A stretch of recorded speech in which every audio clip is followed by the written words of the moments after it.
कैसे हो भाई सब लोग।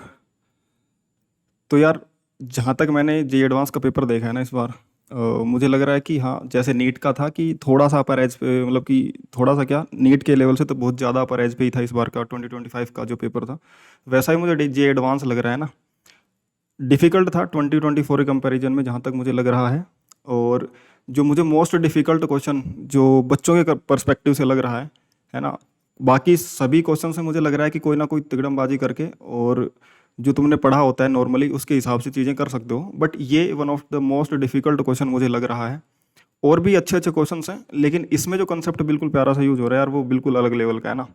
और वो अगर तुम बहुत अच्छी जगह से नहीं पढ़ रहे हो और बहुत अच्छे कंसेप्ट अगर तुम नहीं कर रहे हो, तो इसको एग्जाम टाइम पे सोच पाना तो बहुत ही मुश्किल बात है। अगर कोई बच्चा एग्जाम टाइम पे इसको करके आया होगा तो सैल्यूट है भाई, है ना। मज़ा आ गया होगा उसको। बाकी देखते हैं ना इस पे करना क्या है। अगर हम बिल्कुल कन्वेंशनल मेथड से चलेंगे ना, क्वेश्चन देखने में बहुत आसान लग रहा है ना। पेपर वन का क्वेश्चन नंबर 2 ही है जो अपलोड हुआ है जे एडवांस की वेबसाइट पे। पेपर वन का क्वेश्चन नंबर 2 है। इसमें सिंपल देखने पे लगता है कि 2m मास का पार्टिकल है, बिल्कुल पार्टिकल है, पॉइंट पार्टिकल से लेकर के चलना है। और वो 2m मास का पार्टिकल मान लो किसी इनिशियल वेलोसिटी u से निकल के जाता है, और m मास जो आगे रेस्ट में उससे जाके टकराता है, और फिर वो अलग अलग डायरेक्शन में चलते हैं। सबसे पहली बात तो ये ओब्लिक कोलिजन होगी, इतना हमें समझ में आता है। 1D कोलिजन तो नहीं है। ये जो पार्टिकल्स हैं, ये इनका साइज रिलेटिवली मतलब कि छोटा है, लेकिन ऐसा नहीं है कि ये बिल्कुल पॉइंट पार्टिकल्स हैं। और हैं भी तो भी जो भी इनका साइज है उसके करस्पॉन्डिंग इनका ओब्लिक कोलिजन हो रहा है, और अपनी लाइन ऑफ कोलिजन जो अपनी इनिशियल वेलोसिटी थी 2v की, उस लाइन के अराउंड एंगल थीटा 1 थीटा 2 से ऊपर नीचे की तरफ ये पार्टिकल डेविएट हो रहे हैं। तो ये पूछा है कि जो पार्टिकल 2m हैवी मास का है, इस ये अगर मान लो एंगल थीटा से डेविएट होता है तो मैक्सिमम कितना एंगल तक जा सकता है, कि इसका मैक्सिमम एंगल का डेविएशन थीटा क्या हो सकता है। देखो, सबसे पहली बात तो हमें ये समझ में आता है कि एम जितना इधर डेविएट होगा, थीटा उधर डेविएट होगा। मोमेंटम कंजर्वेशन से हम इसको देख सकते हैं, क्योंकि और इनिशियल जो मोमेंटम है वो एक्स डायरेक्शन में है, तो वाई डायरेक्शन का नेट मोमेंटम जीरो होना है। वाई डायरेक्शन का नेट मोमेंटम जीरो होने के लिए जितना ये इधर की तरफ आएगा, मान लो कुछ स्पीड से, उसका वाई डायरेक्शन में कॉम्पोनेंट इतना मैक्स ज़्यादा होगा इधर, तो उतना ही ज़्यादा इसको घूमना पड़ेगा, ताकि इसका भी मोमेंटम वाई डायरेक्शन में ज़्यादा है और वो एक दूसरे को कैंसिल आउट कर पाएँ। तो एक तो कन्वेंशनल तरीका यही आता है हमारे दिमाग में, बिल्कुल यही तरीका आता है कि अगर कोई 2m मास का पार्टिकल है, मान लो इनिशियल वेलोसिटी ये v से चल के आया और इस लाइन के अलोंग चल रहा है। इस लाइन में ये m मास पार्टिकल यहाँ पर रखा हुआ था। कोलिजन के बाद में ये हुआ है कि 2m मास इधर चला गया है। 2m मास इधर चल रहा है मान लो v2 वेलोसिटी से, और m मास मान लो इधर चला गया है। ये m मास इधर चला गया v1 वेलोसिटी से, इसको एंगल मान लो थीटा बोल दिया, ये कुछ अल्फा है। ठीक है। तो थीटा की मैक्सिमम वैल्यू बतानी है, तो एक तो तरीका यही निकल के आता है कि इनिशियली एक्स डायरेक्शन का मोमेंटम और फाइनली एक्स डायरेक्शन का मोमेंटम कंजर करो, इनिशियली वाई डायरेक्शन का मोमेंटम, फाइनली वाई डायरेक्शन का मोमेंटम कंजर करो, और kinetic energy equal to kinetic energy initial equal to final. क्यों? क्योंकि इलास्टिक कोलिजन दे रखा है, इसमें एनर्जी का लॉस होगा होगा नहीं। इलास्टिक कोलिजन दे रखा है, एनर्जी का लॉस नहीं है। तो बस ये चीज़ें करनी है अपने को। लेकिन ये चीज़ें आसान बिल्कुल भी नहीं है। तुम जब करने बैठोगे तो एक्स डायरेक्शन में इक्वेशन लिखोगे, वाई डायरेक्शन में इक्वेशन लिखोगे, वही v1 v2 वेलोसिटी मान ली है इसकी। एक्स डायरेक्शन में मोमेंटम की इक्वेशन एक्स डायरेक्शन में लिखोगे 2mv equal to 2m v2 plus m v1, 2m v2 cos theta plus m v1 cos alpha. X component velocities के, इसका इधर और इसका इधर, तो एक्स मोमेंटम आ गया, कंजर्व कर दिया, वाई मोमेंटम कंजर्व करा, तो इनिशियली जीरो था, तो फाइनली जो ऊपर की तरफ आ रहा है 2m v2 साइन थीटा, और नीचे की तरफ v1 का जो कंपोनेंट आएगा वो माइनस वाई में आएगा, तो ये बन जाएगा minus m v1 sine alpha. ये दो मोमेंटम कंजर्वेशन की इक्वेशन, और काइनेटिक एनर्जी की जो कंजर्वेशन की इक्वेशन आएगी वो half 2m into we square बन जाएगा, half 2m v2 square plus half m v1 square. और जब इससे सोल्व करने बैठोगे, थीटा और अल्फा की जो इक्वेशन बनेगी बड़ी खतरनाक सी बनेगी ना। हम बिल्कुल एक डिफरेंट अप्रोच से करना चाह रहे हैं इसको ना, बिल्कुल डिफरेंट अप्रोच। मेथड 2 पे चलते हैं। हम जब भी कोलिजन आती है तो सेंटर ऑफ मास फ्रेम से हम बोलते हैं कि सेंटर ऑफ मास जो फ्रेम होती है जीरो मोमेंटम की फ्रेम होती है। और सेंटर ऑफ मास के फ्रेम से बहुत सारे कोलिजन, ओब्लिक कोलिजन के क्वेश्चंस भी हमने क्लासेस में करते हैं। अगर नहीं करें तो जो मेरा यूट्यूब पे फ्री कोर्स चल रहा है, अगर तुम उसको फॉलो करोगे तो हम ऐसे बहुत से क्वेश्चंस करेंगे जिनमें ये सेंटर ऑफ मास के कोलिजन के क्वेश्चंस करेंगे।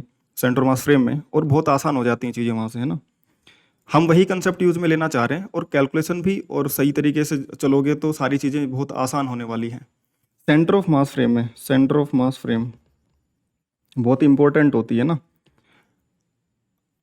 गिवन क्या है, गिवन यही सिचुएशन है अपने को, इसी को डायग्राम में कॉपी करते हैं और इसी सिचुएशन को आगे की तरफ लेके चलते हैं। इससे क्या चलना चाह रहा है, ये इनिशियल डायरेक्शन है, ये मास m है, इसको हटाते हैं एक बार, है ना। सेंटर ऑफ मास फ्रेम में इनिशियल और फाइनल सिचुएशन को ऑब्जर्व करते हैं। इनिशियली अगर मैं बात करूंगा, इनिशियली 2m मास वेलोसिटी v से जा रहा है और m मास रेस्ट में है, तो सेंटर ऑफ मास 2m के पास में होगा, कहीं पे यहाँ पे होगा centre of mass. Centre of mass की वेलोसिटी अगर मैं vcm कैलकुलेट करना चाहूँ तो ये जो vcm बनेगी दोस्तों वो 2m into velocity v plus m into 0 upon में 2m प्लस m, यानी कि ये बन जाएगा 2v/3। 2v/3 velocity of centre of mass आ जाएगा। आई कैप जे कैप में लिखूँ वेक्टर फॉर्मेट में तो vcm आ जाएगा 2v/3 आई कैप, ये ध्यान रखना। और ये कांस्टेंट रहने वाली है, ये क्या रहने वाली है, कांस्टेंट रहने वाली है, क्योंकि बाहर का कोई फोर्स नहीं, कोलिजन में बाहर का फोर्स लगा नहीं, सिस्टम के अंदर का फोर्स जो होता है वो सेंटर ऑफ मास की वेलोसिटी चेंज कर नहीं सकता। वेलोसिटी ऑफ सेंटर ऑफ मास इस कोलिजन के समय पहले और बाद कांस्टेंट रहने वाला है, 2v/3 आई कैप रहने वाला है। अब क्योंकि हमें ये पता है कि सेंटर ऑफ मास के फ्रेम में with respect to centre of mass, with respect to centre of mass momentum of system with respect to centre of mass zero होता है। सेंटर ऑफ मास को जीरो मोमेंटम का फ्रेम बोलते हैं, बस इसी कंसेप्ट को यूज में लेना है और ये बहुत ही आसान क्वेश्चन बन जाएगा, ठीक है ना। Momentum of system with respect to centre of mass अगर जीरो है, यानी कि P1 with respect to CM plus P2 with respect to CM, दो पार्टिकल हैं, ये नेट जीरो होगा। सेंटर ऑफ मास के फ्रेम में दोनों के मोमेंटम का नेट रिजल्टेंट जीरो होगा, यानी कि P1 with respect to CM जो होगा वो minus P2 with respect to CM होगा, यानी कि M1 V1 with respect to CM equal to minus M2 V2 with respect to CM, यानी कि जो डायरेक्शन है V1 और V2 की वेलोसिटी की with respect to centre of mass हमेशा अपोजिट डायरेक्शन में होनी चाहिए। इतना हमें समझ में आता है। M1 M2 तो मैग्नीट्यूड है, V1 का डायरेक्शन और V2 का डायरेक्शन ये माइनस का रिलेशन बता रहा है कि with respect to centre of mass V1 की जो वेलोसिटी है और V2 की वेलोसिटी वो अपोजिट होनी चाहिए, और MV और MV का मल्टीप्लिकेशन इक्वल होना चाहिए ताकि नेट मोमेंटम जीरो हो सके, ठीक है ना। अब इसलिए बोलेंगे कि ये क्यों होता है, वो बोलेंगे कि सिस्टम का centre of mass, system momentum with respect to centre velocity of system, यानी कि with respect to centre of mass मतलब velocity of centre of mass with respect to centre of mass, क्योंकि जीरो होगा तो momentum of system with respect to centre of mass zero होगा, वो हमने पढ़ रखा है। इस प्रॉपर्टी का यूज में लेंगे। इनिशियली जो सिचुएशन दे रखी है उसके हिसाब से हम बोलते हैं कि इनिशियली ये सिचुएशन है, ये जो है ये 2m मास है और ये m मास है, यहाँ पे मान लो सेंटर ऑफ मास है, ये चल रहा है इधर की तरफ, ये चल रहा है इधर की तरफ, किस वेलोसिटी से, ये इनिशियली किस वेलोसिटी से चल रहा था, v वेलोसिटी से माना हमने।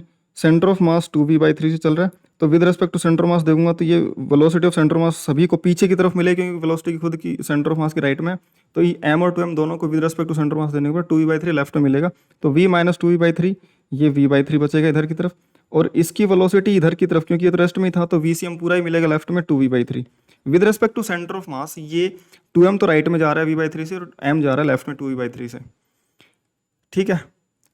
सेंटर ऑफ मास पे बैठ गए तुम तो vcm तो with respect to cm zero ही हो गया, समझ में आई बात। और p initial with respect to centre of mass zero है। यहाँ तक समझ में आ रही है तो बात आगे भी समझ में आ जाएगी, ध्यान से सुनना। आफ्टर कोलिजन, आफ्टर कोलिजन ये with respect to centre of mass, with respect to centre of mass before collision है, सब कुछ with respect to centre of mass चल रहा है, before collision centre of mass की रेस्पेक्ट में ये कंडीशन है। आफ्टर कोलिजन क्या होगा, after collision centre of mass के फ्रेम में मोमेंटम जो है वो जीरो रहना है। आफ्टर कोलिजन भी सेंटर ऑफ मास के फ्रेम में मोमेंटम क्योंकि जीरो रहना है, तो मैं क्या बोलूँगा, अगर ये पार्टिकल्स नेट मोमेंटम जीरो करना है अपने को, नेट मोमेंटम जीरो करना है तो दोनों पार्टिकल टकराएंगे, दोनों पार्टिकल टकराएंगे तो टकराने के बाद में दोनों की वेलोसिटीज अगर रिवर्स हो गई तभी एक ऐसी पॉसिबिलिटी है भाई दोनों पार्टिकल टकराने के बाद में अगर इनकी वेलोसिटीज रिवर्स होगी, एम मास इधर जाने लग जाए 2v/3 से, और ये जो 2m मास है ये इधर जाने लग जाए v/3 वेलोसिटी से with respect to centre of mass, तभी ऐसी पॉसिबिलिटी है कि ये सिस्टम का मोमेंटम जीरो बना पाए। ध्यान से देखो इस बात को, डायरेक्शंस रिवर्स कर दी हमने, डायरेक्शन क्या कर दी हमने, रिवर्स कर दी। ध्यान से देख लो, डायरेक्शन रिवर्स। तो with respect to centre of mass particles अगर एक दूसरे की तरफ आएंगे कोलिजन से पहले, तो टकराने के बाद में, कोलिजन के बाद वो एक दूसरे से दूर की तरफ जाएंगे, ऑब्वियस सी बात है, और उसी लाइन के अलोंग अपोजिट डायरेक्शन में चले जाएंगे। लेकिन उसी लाइन के अलोंग तब जाएंगे जब वो 1D कोलिजन होगा, उसी डायमेंशन के, उसी डायरेक्शन के अलोंग कोलिजन होगा। Directions will be opposite after collision with respect to centre of mass, ठीक है ना। और ये जो लाइन, सेम लाइन के along opposite direction, along same line, along same line, same line के अलोंग अपोजिट डायरेक्शन हो जाएगी, but this will be 1D collision. यहां तक तो फिर भी बच्चों को समझ में आता है। 1D कोलिजन में जो लाइन है, जो लाइन ज्वाइनिंग वाली होती है, जिसके अलोंग पहले अप्रोच कर रहे होते हैं with respect to centre mass, collision के बाद में वो एक दूसरे से दूर जा रहे होते हैं। लेकिन कोलिजन इन 2D में क्या होता है, कोलिजन इन 2D में क्या होगा, ध्यान से सुनना इस बात को, कि पार्टिकल जो पहले ये 2m मास वेलोसिटी v से आ रहा था, कोलिजन के बाद में मान लो ये v2 से गया और ये कुछ v1 से गया, with respect to centre of mass अगर मैं देखूंगा, with respect to centre of mass ये 2v दोनों को इधर की तरफ मिलेगा, सॉरी v इधर की 2v/3 velocity of centre of mass vcm minus vcm, इनको पलट के मिलेगा with respect to centre of mass. देखने के बाद में मैं ग्राउंड फ्रेम में v1 v2 वेलोसिटी थी, with respect to centre of mass देखूंगा तो सेंटर ऑफ मास की वेलोसिटी लेफ्ट मिल जाएगी दोनों को। इन दोनों का रिजल्टेंट दो इस क्वाड्रेंट में कहीं आएगा और इन दोनों का रिजल्टेंट इस क्वाड्रेंट में कहीं आएगा, यानी कोलिजन के बाद में इन दोनों की वेलोसिटी कुछ इस तरीके से होंगी कि इक्वल एंड अपोजिट तो हों, इक्वल एंड अपोजिट तो हों, लेकिन इस 2v/3 और v1 का रिजल्टेंट कुछ ऐसा हो और v2 और 2v/3 का रिजल्टेंट कुछ इधर आए। ये तो v2 with respect to centre of mass हो या v1 with respect to centre of mass हो, अपोजिट तो होनी चाहिए। और v2 with respect to centre of mass जो है वो अपन ने निकाली कि जो डायरेक्शन है वो पलट जाती है, मैग्नीट्यूड उतना का उतना रहता है। डायरेक्शन पलटी है, मैग्नीट्यूड उतना का उतना है, ये मैग्नीट्यूड उतना का उतना है v/3, इसका मैग्नीट्यूड 2v/3 उतना का उतना है। अब ध्यान से सुनना आगे, यानी कि जब 2D कोलिजन होगा, क्योंकि पार्टिकल्स की वेलोसिटी लाइन जॉइनिंग जो पहले इनिशियल लाइन थी उससे ओब्लिक डायरेक्शंस में जाएगी, with respect to centre of mass वो सेंटर मास वेलोसिटी पीछे की तरफ मिलेगी, तो जो ये लाइन होगी with respect to centre mass जिस पे ये चलेंगे अपोजिट डायरेक्शन में, वो लाइन रोटेट कर जाएगी। ये मेन कंसेप्ट है in 2D collision with respect to centre of mass, with respect to centre of mass, line of collision, एक तरीके से line of collision, line of motion, line of motion after collision, after collision, after collision ये क्या कर जाती है बेटा, rotate कर जाती है, रोटेट्स, या फिर बोलो टर्न कर जाती है। बस इतना सा हमें सोचना था और ये क्वेश्चन खत्म हो जाएगा। किस तरीके से, अगर ये लाइन रोटेट हो रही है तो मान लो पहले ये इस लाइन के लॉन्ग थे और अब जैसे वेलोसिटी v2 के ऊपर और v1 के नीचे है उसके हिसाब से मान लो ये लाइन ऐसे रोटेट कर गई।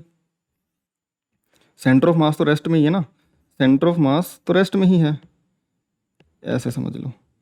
यहाँ पे है सेंटर ऑफ मास अपना, पहले भी यही था अभी भी वही है, with respect to centre of mass ही चल रहा है, with respect to centre of mass. With respect to centre of mass पहले जो 2m मास था वो तो इधर की तरफ आ रहा था v/3 से, और ये m मास था ये इधर आ रहा था 2v/3 से। अब बस डायरेक्शन वेलोसिटी जो है वो पलटेंगी एक तो, यानी कि जो ये 2m मास है जो इस लाइन पे चलेगा और वो अब पीछे की तरफ जाएगा वो v/3 से जाएगा, और इस पे जो आएगा वो m मास आएगा और वो इधर की तरफ 2v/3 से जाएगा। स्पीड उतनी की उतनी रहेगी, लाइन रोटेट कर जाती है। समझ में आ गई क्या बात, स्पीड उतनी की उतनी रहेगी, लाइन रोटेट कर जाएगी, तभी जाकर के नेट मोमेंटम जीरो हो सकता है। स्पीड जो पहले थी वही रहनी चाहिए लेकिन डायरेक्शन अपोजिट में, और वो डायरेक्शन अपोजिट वाली लाइन भी रोटेट करेगी। ये मान लो ये जो लाइन है वो किसी एंगल अल्फा से रोटेट करी है, ये भी एंगल अल्फा से रोटेट कर गया इधर। समझ में आ गई क्या बात। अब अब अगर मैं बात करूं कि इनकी वेलोसिटीज लिख लेता हूं, अब इनकी वेलोसिटीज लिखूंगा तो v2 with respect to centre of mass अगर मैं देखूं, क्योंकि हम v2 की बात चल रही है हैवी पार्टिकल की, इसको v2 बोल देते हैं, ये सेकंड पार्टिकल बोल देते हैं, इसको फर्स्ट पार्टिकल बोल देते हैं। Velocity of two with respect to centre of mass after the collision अगर हम बात करें तो इधर की तरफ और इधर की तरफ दो कंपोनेंट आएंगे, तो -v/3 कोस अल्फा, ये अल्फा एंगल है, प्लस v/3 साइन अल्फा, क्योंकि v/3 स्पीड सेम रहेगी इसकी। हाँ, ये velocity of two with respect to centre of mass है। Velocity of two minus velocity of centre of mass लिखा जाएगा, ये velocity of two with respect to ground frame minus velocity of centre of mass, v2 with respect to cm को लिखा जा सकता है जो कि -v/3 कोस अल्फा। देखो ये आई कैप जे कैप, जल्दी करने के चक्कर में चीज़ें मिस हो रही हैं। हाँ, -v/3 cos alpha i cap plus v/3 sine alpha j cap, तो ये i cap plus v/3 sine alpha j cap ही बन रहा है। तो जो velocity of two with respect to ground frame, जो फाइनली ये वाली वेलोसिटी जो है, जो यहाँ पे देख रहे हैं, ये वाली जो फाइनल वेलोसिटी है, ये कितनी आएगी, ये आ जाएगी v2 विद ग्राउंड फ्रेम में जो आएगी वो vcm इधर जाके ऐड हो जाएगा, और ये वाली क्वांटिटी ऐसे की ऐसे, ये वाली क्वांटिटी ऐसे की ऐसे, जो ये -vcm था वो इधर जाके प्लस vcm हो जाएगा। और vcm की वैल्यू कितनी है, vcm की वैल्यू है 2v/3 आई कैप, ऊपर निकाला था हमने, तो सिर्फ आई कैप में आई कैप ऐड होगा, तो जो v2 बनेगा दोस्तों ये बन जाएगा 2v/3 minus v/3 cos alpha i cap plus v/3 sine alpha j cap. कोई डाउट है? नहीं है। तो जो हम ये डायरेक्शंस मान रहे थे कि जिस डायरेक्शन में पार्टिकल्स चलेंगे, एक्चुअली ये अल्फ़ा मान लिया हमने, तो हम इस एंगल को कुछ अलग मान लेते, वरना तुम सोचोगे कि वही अल्फ़ा जिसमें v1 गया था वही तो नहीं है ये। नहीं, इसको हम डेल्टा लिख लेते हैं, वरना तुम कंफ्यूज रहोगे। तो ये अल्फ़ा जहाँ पे है वहाँ पे डेल्टा लिख लो, वरना v1 वाले एंगल से तुम कंफ्यूज हो सकते हो बाद में। ये बिल्कुल अलग एंगल है, ये वो वाला एंगल है जिससे वो लाइन रोटेट करी है, तो इसको डेल्टा लिख लेते हैं, तो यहाँ पे भी डेल्टा आ जाएगा। ठीक है, बस। हाँ, अब देखो जो v2 है, मान लो इस लाइन जो इनिशियल लाइन थी उस पर ये जो v2 है, ये v2 मान लो एंगल थीटा से रोटेट कर गया, है ना, वही तो थीटा निकालना है हमें, तो कि ये थीटा की मैक्सिमम वैल्यू कितनी है। तो हॉरिजॉन्टल में इसका कंपोनेंट कितना आएगा, v2 कोस थीटा, और वर्टिकल में इसका कंपोनेंट कितना आएगा, v2 साइन थीटा, और टेन थीटा जो होगा वो v2 साइन थीटा अपॉन में v2 कोस थीटा ही तो होगा। यानी कि जो vy है v2y और v2x, v2y और v2x का रेशियो ही तो टेन थीटा है, और यहाँ से v2x और v2y तो कैलकुलेट करे जा सकते हैं बेटा, ये तो कैलकुलेट होके आ गए हमारे पास।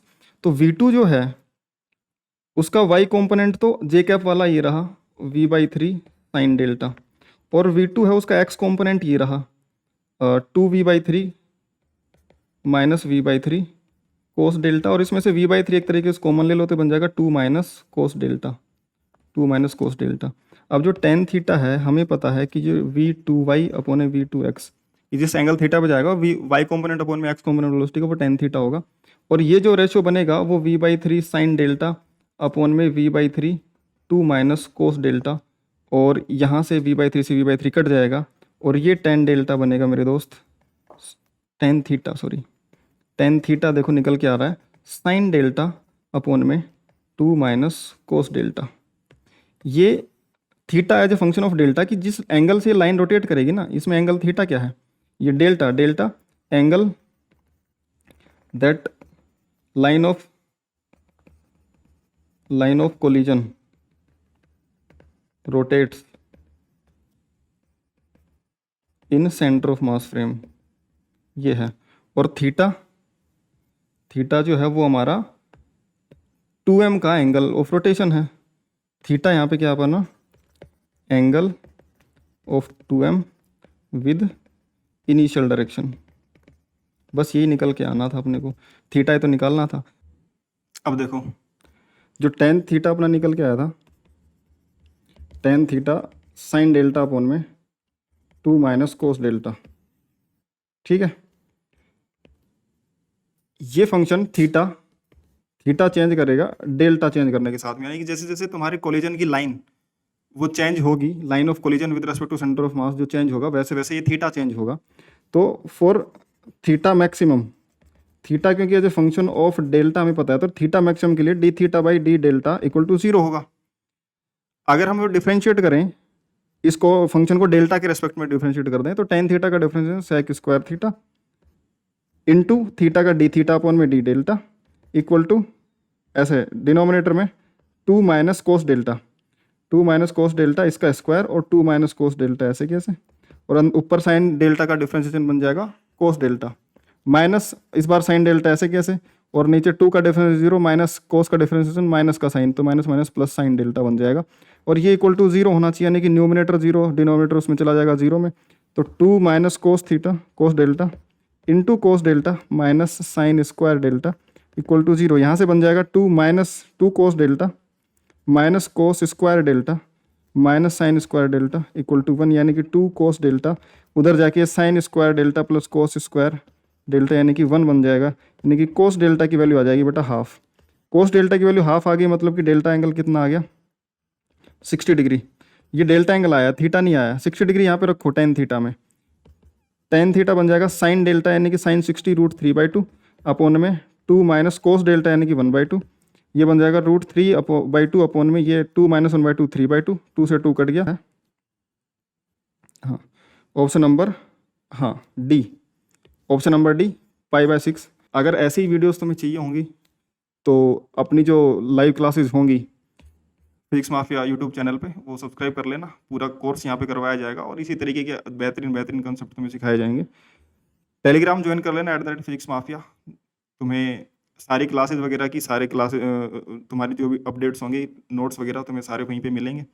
और इसी तरीके कोई भी डाउट डिस्कस करने हो तो माफियाज डाउट किलर्स अपना एक डाउट ग्रुप है, उसकी लिंक तुम्हें डिस्क्रिप्शन में मिल जाएगी। वहाँ पे डेली मैं डाउट लेता हूँ, वहाँ पे तुम ज्वाइन कर सकते हो। तो ठीक है भाई, ये बिल्कुल एक डिफरेंट अप्रोच है, मुझे नहीं लगता कि कोई आसानी से इसको बता पाएगा। और ठीक है, मिलते हैं नेक्स्ट क्वेश्चन के साथ में जो इसी लेवल का होगा।